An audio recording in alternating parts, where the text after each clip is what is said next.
اہل سنت لکھتے ہیں نا وہ خدا نے ہے مرتبہ تجھ کو دیا، نہ کسی کو ملے نہ کسی کو ملا، کہ کلام مجید نے کھائی شہا تیرے شہر و کلام و بقا کی قسم۔ السلام علیکم ورحمۃ اللہ وبرکاتہ۔ دوستو، نبی کریم صلی اللہ علیہ وسلم کی بارگاہ کے آداب قرآن و حدیث کے روشنی میں مولانا عبدالحبیب عطاری صاحب سے سماعت کریں۔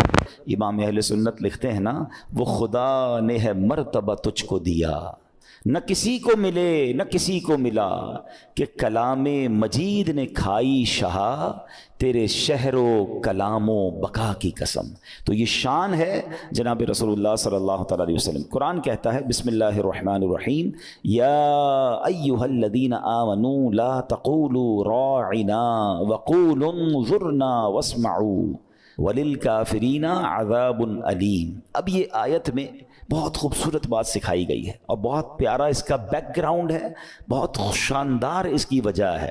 پہلے ترجمہ سنتے ہیں، اے ایمان والو راعنا نہ کہو، اور یوں عرض کرو کہ حضور ہم پر نظر رکھیں، اور پہلے ہی سے بغور سنو، اور کافروں کے لیے دردناک عذاب ہے۔ اچھا، اب یہ بات کیا ہے، راعنا کیا ہے اور کیا کہا گیا تھا؟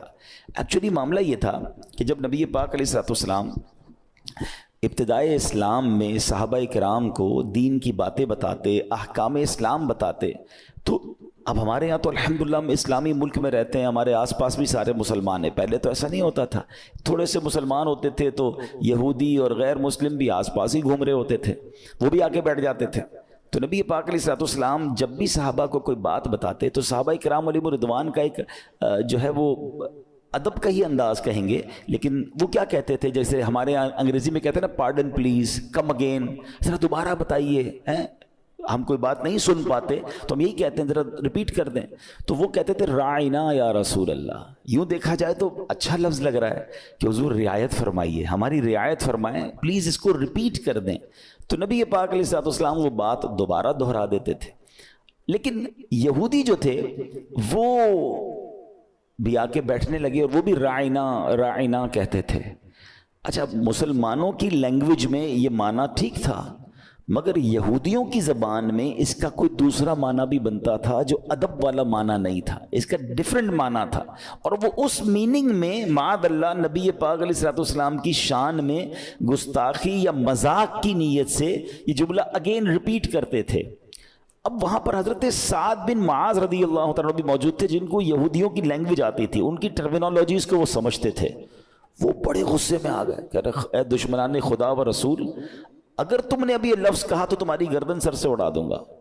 تو یہودی کہنے لگے کہ آپ ہمیں کیوں پرابلم کر رہے ہیں، ہمیں کیوں ٹونٹ کر رہے ہیں، ہمیں کیوں ڈانٹ رہے ہیں، آپ کے صحابی بھی تو کہتے ہیں، وہ بھی راعنا کہتے ہیں، ہم بھی راعنا کہتے ہیں۔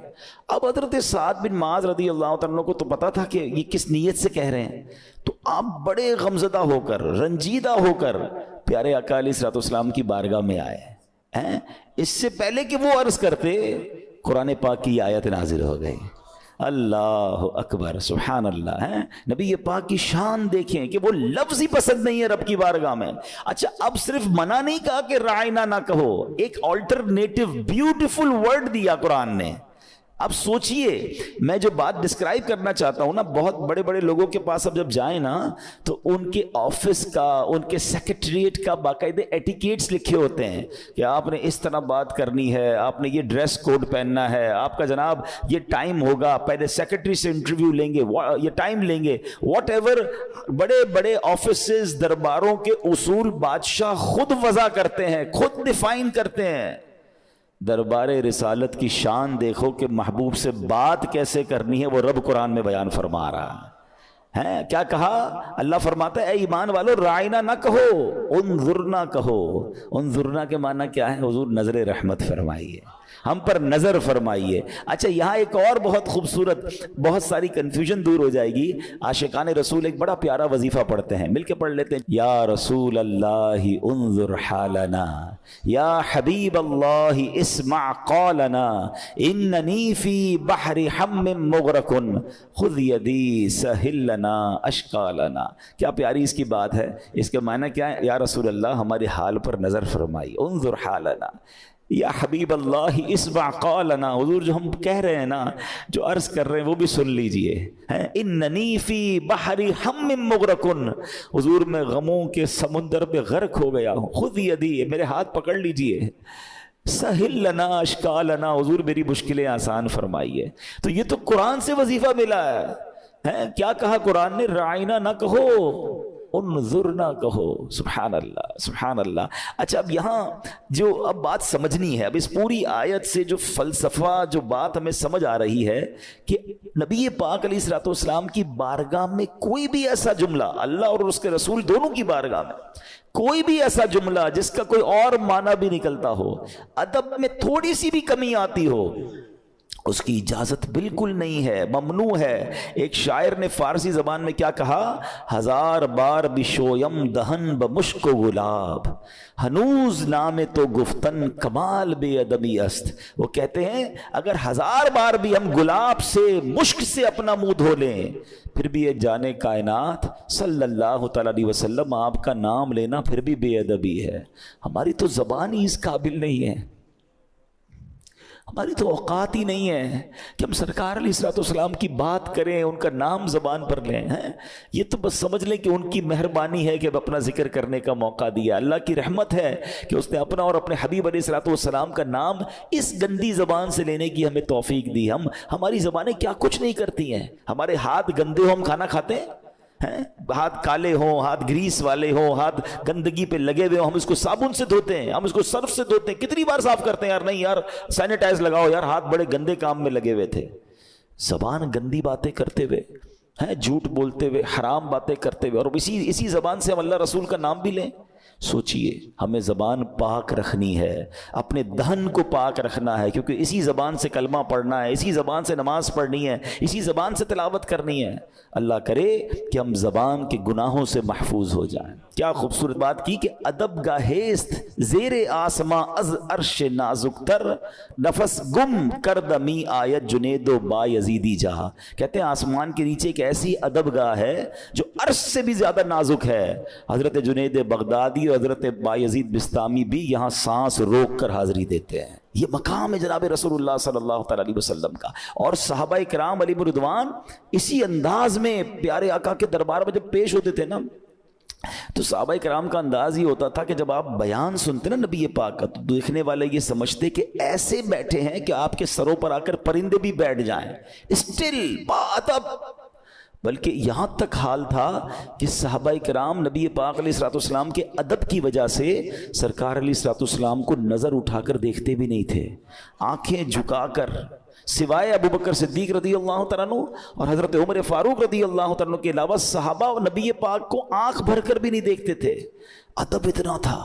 نبی پاک علیہ الصلوۃ والسلام کو سیدنا صدیق اکبر حضرت عمر فاروق بیان کے دوران دیکھا کرتے، مسکراتے، میرے آقا انہیں دیکھ کر انہیں بھی مسکرایا کرتے تھے. کئی صحابہ سے جب نبی پاک علیہ الصلوۃ والسلام کا حلیہ پوچھا گیا نا کہ اپیرنس بتائیں، نبی پاک کیسے دکھتے تھے، تو کئی صحابہ یہ کہتے ہم نے تو نظر بھر کے دیکھا بھی نہیں ہے. ہم اپنے اندر وہ ہمت ہی نہیں پاتے تھے. ہم نبی پاک کے دربار میں ضرور جاتے تھے، مگر ہم کیسے اس جلوے جانا کا دیدار کریں. اللہ اکبر. اب اس میں کتنا بڑا سبق ہے ہم جیسے گناہ گاروں کے لیے. اللہ مجھے اور آپ کو بار بار مدینہ پاک کی حاضری عطا فرمائے. مگر لوگوں نے مدینہ منورہ کو بڑا گرانٹڈ لے لیا ہے، بڑا آرڈنری لے لیا ہے. ٹھیک ہے یار ٹریول پہ کہاں جا رہے ہو؟ مدینہ جا رہا ہو. ارے پتہ ہے کدھر جا رہے ہو؟ یہ کون سا دربار ہے؟ یہ کون سا مقام ہے؟ شاعر کہتے ہیں جیسے جی چاہے جہاں میں گھوم پھر، پر یہ مدینہ ہے یہاں آہستہ چل، قدسیوں کے درمیاں آہستہ چل. قدسی کس کو کہتے ہیں؟ فرشتے. آپ کو پتہ ہے مدینے میں آپ کبھی جائیں کسی بڑے وزیر اعظم ہاؤس، پریزیڈنٹ ہاؤس، کسی پیلس کے پاس جائیں بادشاہ کے، وہاں آپ کو فوجی پہرے دیتے ہوئے نظر آئیں گے. ایسے ہی ہے نا، گارڈز ہوتے ہیں. آپ کو پتہ ہے مدینے کے راستوں پر کون پہرا دیتا ہے؟ حدیث پاک میں آتا ہے کہ مدینے کی گلیوں پر فرشتے پہرا دیتے ہیں. میں ادھر جا رہا ہوں، ان گلیوں میں جا رہا ہوں، میری اوقات ہے. ہمیں احساس تو ہونا چاہیے ہمیں کتنی بڑی پر مہربانی ہوتی ہے جب ہم مدینے جاتے ہیں. نبی پاک علیہ الصلوۃ والسلام کی احادیث سے ہمیں یہ مضمون ملتا ہے کہ بارگاہ رسالت میں 70,000 فرشتے صبح حاضری دیتے ہیں، 70,000 فرشتے شام حاضری دیتے ہیں، اور جس کی زندگی میں ایک بار حاضری ہو جائے نا پھر پوری زندگی اس کو حاضری کا موقع نہیں ملتا. once in a lifetime approximately 12 hours ہیں. اب ذرا غور کیجئے گا، اس میں بہت ساری باتیں سیکھنے کی ہیں صرف ایک حدیث میں. اب ذرا مجھے بتاؤ کہ اللہ کے فرشتے کتنے ہیں؟ پھر کبھی آپ نے کیلکولیٹ کریں، کیلکولیٹر اٹھائیے گا. صبح 70,000 شام 70,000 ٹوٹل کتنے ہو گئے؟ 1,40,000. ایک دن میں 1,40,000 فرشتے. اور یہ کب سے جاری ہے سلسلہ؟ From last more than 1400 years. 1400 سالوں سے سلسلہ جاری ہے، 1450 سالوں سے، اور روز 1,40,000 فرشتے حاضری دے رہے ہیں. اب کیلکولیٹ کر کے دیکھیے گا، ایک سال میں کتنے ہوئے، 100 سال میں کتنے ہوئے، 1400 سال. آپ کا کیلکولیٹر جواب دے جائے گا. اور قیامت تک یہ سلسلہ جاری رہے گا. تو سیکھنے کو پتہ کیا مل رہا ہے؟ فرشتے ہیں کتنے ہیں. علماء کہتے ہیں، حدیثوں میں بھی مضمون موجود ہے کہ اللہ کے فرشتوں کی تعداد اللہ کے سوا کوئی نہیں جانتا. اتنے اللہ کے لشکر ہیں، اللہ کے فرشتے ہیں، اللہ کی مخلوقات ہیں. اچھا جب اب اتنے فرشتے ہیں، ان کی ڈیوٹی کیا ہے، ان کا کام کیا ہے؟ اب پڑھو قرآن. ان اللہ وملائکتہ یصلون علی النبی. ہم ایمان والوں والی آیت پڑھ رہے ہیں نا، یہ آیت آئے گی ہمارے انشاءاللہ اگلے کسی بیان میں، لیکن آج پھر آ گئی ہے. یا ایھا الذین آمنوا صلوا علیہ وسلموا تسلیما. درود پاک پڑھ لیں. اللہم صلی علی سیدنا و مولانا محمد عدد ما فی علم اللہ صلاۃ دائمۃ بدوام ملک اللہ. تو اس آیت میں کیا کہا گیا ہے؟ ان اللہ و ملائکتہ یصلون علی النبی. بے شک اللہ اور اس کے فرشتے اس غیب بتانے والے نبی پر درود پڑھتے ہیں. اے ایمان والو تم بھی ان پر خوب درود و سلام بھیجو. تو دو باتیں ہیں، یہ نہیں کہا کہ کچھ فرشتے درود پڑھتے ہیں، پرٹیکولر اسپیسیفک درود پڑھتے ہیں، نہیں، سارے فرشتے درود پڑھ رہے ہیں. اور یصلون، یہ جو عربی کا لفظ ہے نا، اس کو جو عربی کی گرامر تھوڑی سی جانتے ہیں، یہ لفظ لایا جاتا ہے کنٹینیو ورب پر، کنٹینیو ہونے والے کام پر. یہ مسلسل ہونے والا فعل ہے. یہ نہیں کہا کہ اللہ اور اس کے فرشتوں نے ایک بار درود پڑھ دیا اب اے ایمان والو تم درود پڑھو. نہیں، اللہ اور اس کے فرشتے گویا مسلسل نبی پاک پر درود بھیج رہے ہیں. اربوں نہیں، خربوں نہیں، انکاؤنٹیبل اینجلز ہر وقت نبی پاک پر درود بھیج رہے ہیں. تو مجھے بتاؤ میرے آقا کی شان کیا ہوگی، مرتبہ کیا ہوگا، اور کتنے درود روز پہنچ رہے ہیں. تو میرے اور آپ کے درود کی ان کو حاجت نہیں ہے.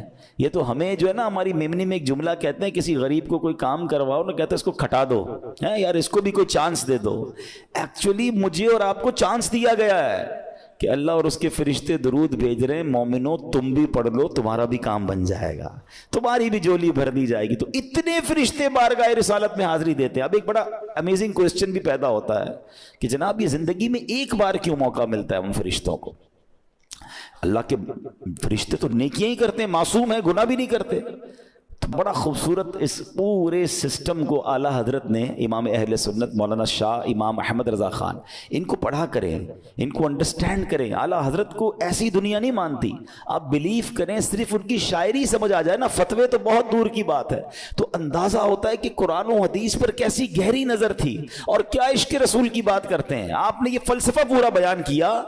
آپ فرماتے ہیں 70,000 صبح ہیں، 70,000 شام، یوں بندگی زلف و رخ آٹھوں پہر کی ہے. آپ کہتے ہیں 70,000 صبح آتے ہیں، 70,000 شام کو آتے ہیں، ان کی ڈیوٹیاں ہیں. یہ فرماتے ہیں یہ بدلیاں نہ ہوں تو کروڑوں کی آس جائے، کیونکہ یہ بارگاہ مرحمت عام تر کی ہے. کہتے ہیں اگر یہ بدلیاں نہ ہوتی نا، بار بار آنے دیا جاتا فرشتوں کو، یا 12 گھنٹے سے زیادہ رکنا دیا جاتا، تو چونکہ فرشتے تو خربوں بچ جاتے. سب کو آنا ہے دربار رسالت میں، میرے آقا تو سب کے آقا ہے نا، تو اس لیے سب کی ڈیوٹی باندھ دی گئی تاکہ قیامت تک سارے فرشتوں کی باری آ جائے ہیں. لیکن اعلیٰ حضرت نے ایک بڑی کمال کی بات کی کہ فرشتے تو معصوم ہیں، گناہ بھی نہیں کرتے، ان کو زندگی میں ایک بار باری، اور ہم جیسے گناہ گاروں کو بار بار بلایا جاتا ہے، اور جتنے دن رہیں مہربانی کی جاتی ہے. تو فرماتے ہیں معصوموں کو تو عمر میں صرف ایک بار ایک باری ملتی ہے. معصوم ہے نا, معصوموں کو تو عمر میں صرف ایک بار آسی پڑے رہیں تو صلاح عمر بھر کی ہے. ہم جیسے گناہگار اگر چاہیں مدینے میں ساری زندگی گزارے تو آقا کی طرف سے منع نہیں ہے, ہم ہی چھوڑ کے آ جاتے ہیں مدینہ. تو بہرحال یہ وہ دربار ہے, اس کی اہمیت دل میں ہونی چاہیے. مدینہ پاک جانے کی تڑپ بھی دل میں پیدا کریں, وہاں کے لیے دعائیں بھی کریں. سبحان اللہ. اور یہ میں نہیں کہہ رہا, اللہ کے حبیب علیہ الصلوۃ والسلام ہمیں بلا رہے ہیں. آپ فرماتے ہیں من زار قبری وجبت لہ شفاعتی, جس نے میرے روضے کی زیارت کی اس پر میری شفاعت واجب ہو گئی. ہیں ہم جیسے گناہ گاروں کو گویا شفاعت کا وعدہ دیا جا رہا ہے. اور مدینے نہ جائیں تو کہاں جائیں؟ ان کے در سے دور رہ کر کیا جئیں ہم کیا مریں, آہ ایسی موت ایسی زندگی اچھی نہیں. یہاں جو میں بات کرنا چاہ رہا ہوں کہ دربار رسالت کے آداب یہ قرآن بیان کر رہا ہے. ایک اور جگہ پیارے آقا سے بات کیسے کرنی ہے, آپ کو پکارنا کیسے ہے, یہ بھی قرآن بیان کر رہا ہے. ارشاد فرمایا لا تجعلوا دعاء الرسول بینکم کا دعاء بعدکم بعضا.